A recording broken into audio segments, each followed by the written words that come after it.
centre, toujours dans cette structure du Centre culturel islamique Al-Hikma. Cette fois-là, c'est la formation de la langue arabe. La formation de la langue arabe qui a aussi 4 niveaux.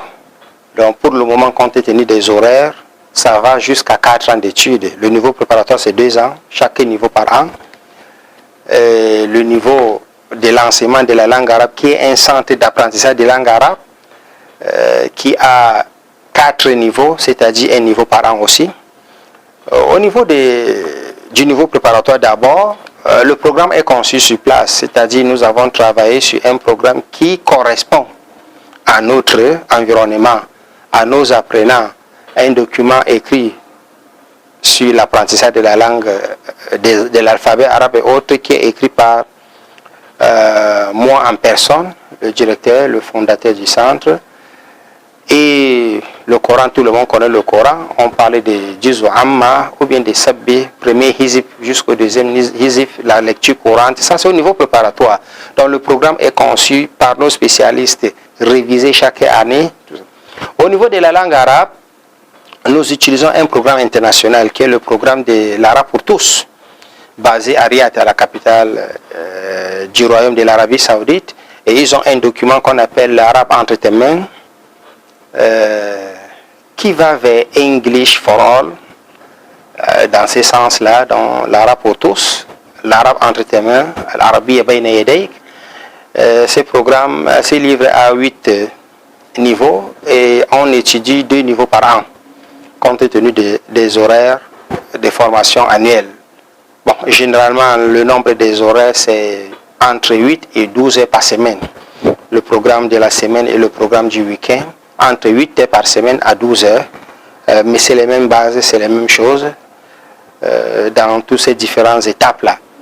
Dans la langue arabe, elle est à priorité dans cette formation à presque 80%.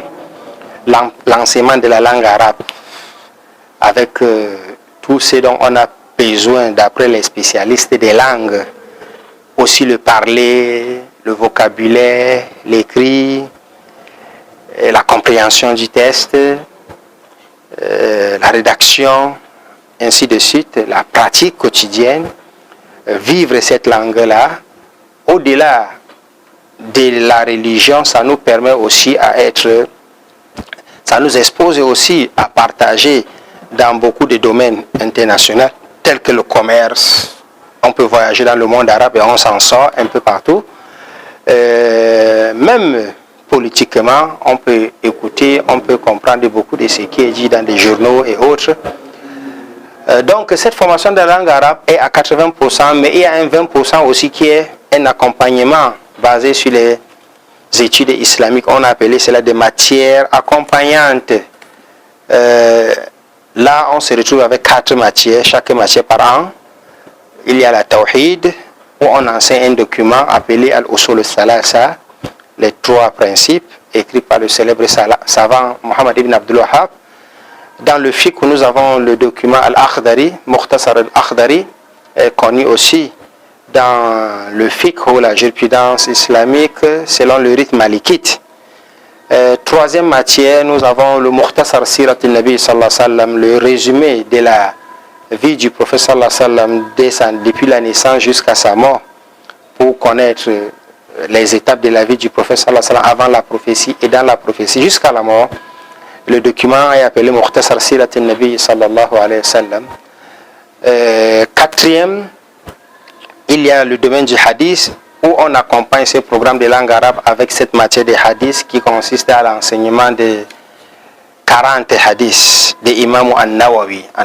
Donc ça, ce sont les matières accompagnantes. Mais nous avons parlé de 80% de la langue arabe, le document, l'arabe entre tes mains, l'Arabie bayna yadayk, mais aussi des documents d'appui dans la grammaire et orthographe arabe, tels que le livre du Nahwu, Al-Ajrumiya, jusqu'à sa fin, du début jusqu'à la fin.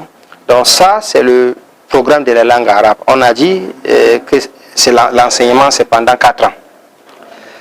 La 3e formation, dans le Centre culturel islamique Al-Hikma, et vous voyez, ça c'est sûr. Donc quand on finit avec le niveau préparatoire, on entre dans la formation de la langue arabe. Cette formation de la langue arabe nous ouvre l'esprit et nous donne la possibilité de continuer les études secondaires dans le domaine des cultures islamiques. C'est pourquoi à la fin de la formation de la langue arabe, il y a un examen où on gagne le diplôme de formation de langue arabe. Et jusqu'à présent, nous sommes encore dans le pourparler avec la direction générale, le RIAT, qui va reconnaître et mettre sa signature sur les diplômes dans les jours à venir. Sans oublier que nous sommes aussi appuyés par le ministère des Arts et Culture du Cameroun avec leur autorisation de l'enseignement de la langue arabe du côté culturel. Donc, il y a toujours ces pourparlers comment valoriser plus le diplôme. Il y a donc à la fin de cette formation un diplôme d'apprentissage de langue arabe.